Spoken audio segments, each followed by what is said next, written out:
다음 종목으로 가겠습니다. 이번에 유튜브 사연 갈 텐데요. 선물 같은 순간들. 네, 반갑습니다. 현대백화점을 사셨어요.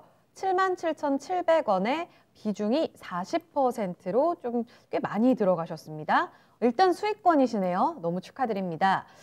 여의도 지나가다가 그 현대백화점 새로 지은 건물이 예뻐서 샀는데요. 이거 비중을 줄여야 할지 어느 정도의 정리라는 게 좋을지 궁금합니다. 지금 정식 오픈이 아직 안 됐는데 저도 지나가다가 많이 봤거든요. 네. 정말 예쁘더라고요. 건물 내부 사진도 봤는데 참 예쁘고 이런 백화점과 관련된 포인트로 일단 들어가셨는데 뭐 면세도 있고 여러 가지 주가 포인트들이 있잖아요. 네. 그래도 올해는 좋지 않을까? 이런 생각들 많은데 김동희 전문가님 어떻게 보세요? 네, 뭐 올해 작년보다는 당연히 좋겠죠.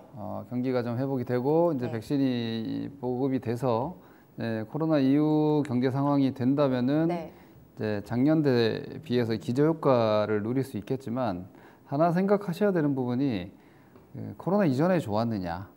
우리나라의 백화점 유통업 자체가 그럼 코로나 이전에는 과연 화랑이었느냐 이런 생각을 해볼 필요 있어요. 그러니까 시대적인 환경을 생각을 하셔야 되고 그 이후에 이제 단기적인 경기 사이클이나 업황 사이클을 좀 생각을 하셔야 되는데 네. 일단 기본적으로 유통시장에서는 언택트로의 시대 변화는 기본적으로 오프라인 유통시장에 발을 담그고 있는 현대백화점의 입장에서 물론 현대 홈쇼핑을 가지고 연결해서 가지고 있지만 네.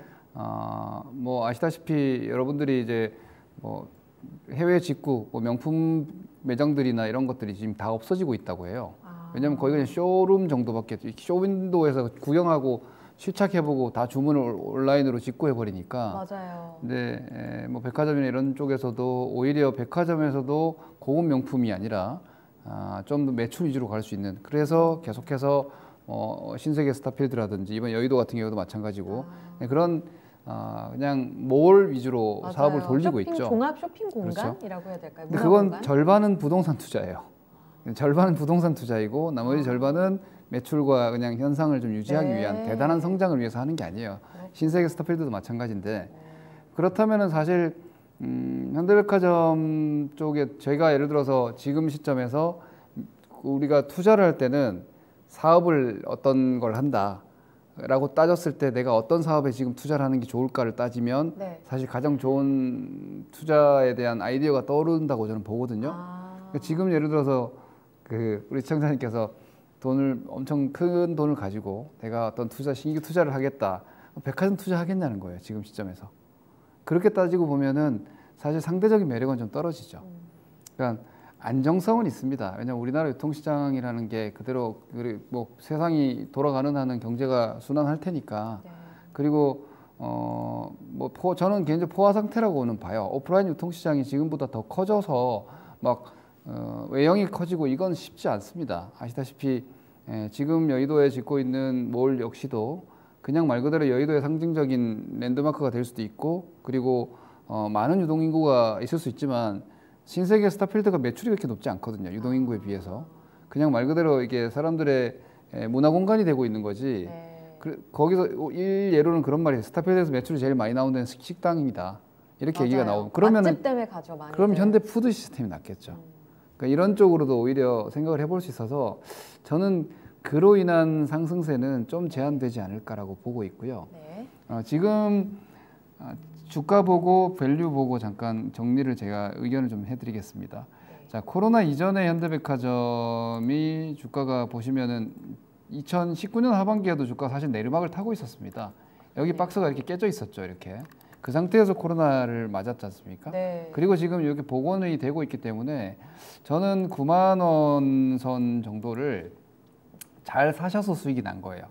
종목을 아주 기가 막히게 잘 고르렀다기보다는 그래도 낮은 가격대에서 잘 사셔서 지금 수익인 상태인데 한 9만 원대 진입 정말 높게 보면 한 10만 원 정도면 매도를 하시는 게 낫지 않을까 이렇게 판단을 합니다.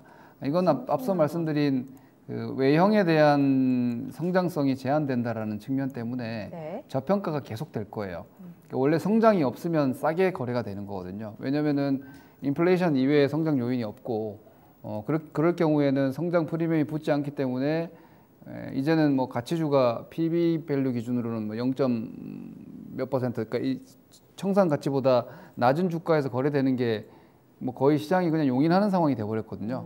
이것은 저는 세상이 저성장이라서 당연한 것으로 이제 인식이 되는 것 같아요. 그렇다면은 현대백화점의 밸류에이션은 뭐 지금 현재로서는 자산 가치로 보면은 주가가 지금 8, 9만 원대인데 장부 가치는 한 18만 원 사실 나와요. 그렇게 따지면 지금 PB 밸류를 한 0.45배 정도밖에 안 되죠. 네. 그건 이제 부동산을 투자할 때 그렇게 하는 거예요. 부동산 투자할 때 청산 가치 이만큼인데, 근데 이 기업은 이익 창출 가치로 투자를 하는 거라서 사실 보면 현대백화점은 매출은 2조 2천억대, 그리고 올해는 이제 2021년도 기저효과에 대한 기대감으로 매출이 한 2조 9천억 정도로 좀 높은 전망이 있습니다. 그리고 영업이익도 지금 보시면 2021년에 2,800억 정도, 2,800억이 근데 보시면은 이 16년, 17년, 18년도보다 낮습니다.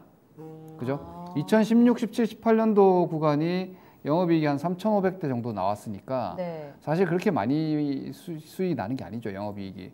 그리고 순이익도 뭐 여기는 3,200억까지 나왔는데 지금 올해 전망이 2,300억이고 코로나로 2020년도는 1,000억으로 아주 부진했으면 2,300억이면은 보시면은 PER 보면 한 5년간 평균 PER이 한 10배 정도 되거든요. 9배, 8배, 뭐 10배 정도 되니까 지금 시가총액, 그러니까 작년 내년도 2021년도와 2022년도 2,300억, 2,800억이고 0.9배 잡으면은 지금 1조 9천억이니까 그러면 이 시가총액 기준으로는 한 2조 5천억 정도까지 가능한 거죠. 그럼 지금 위치에서 상승 최대치가 한 20%니까 제가 말씀드린 10만 원 정도가 최대 목표가 되는 거예요. 그러니까 이런 성장성이 제한적인 종목은 이런 그 밸류에이션 밴드를 크게 벗어나지 않는 경우가 많거든요. 그렇게 따지고 보면은 실적이나 밸류로도 올라갈 수 있는 최대치가 한 10만 원 정도이지 않을까 싶고 추세도 제가 월봉을 잠깐 보여드리면은 하락 추세의 저항 라인이 한 거기 정도 나옵니다. 이렇게. 그러니까 이 10만 원을 완전하게 안착하기 전까지 사실 현대백화점 상승 추세가 아닌 거죠.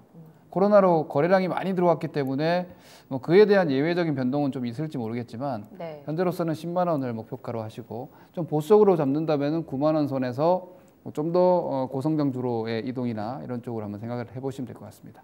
알겠습니다. 잘 들어가신 것 같아요. 그런 상황에서 저평가에 대해서 완전히 좀 탈피할 수 있는 성장주가 아니라는 점을 보시고 좀 제한적인 상승 탄력 구간에서 좀 목표가를 선정하는 게 중요할 것 같아요. 보수적으로 9에서 10만 원 선으로 이렇게 제시됐습니다. 수익 잘 보시길 바랍니다. 선물 같은 순간들님의 현대백화점이었고요.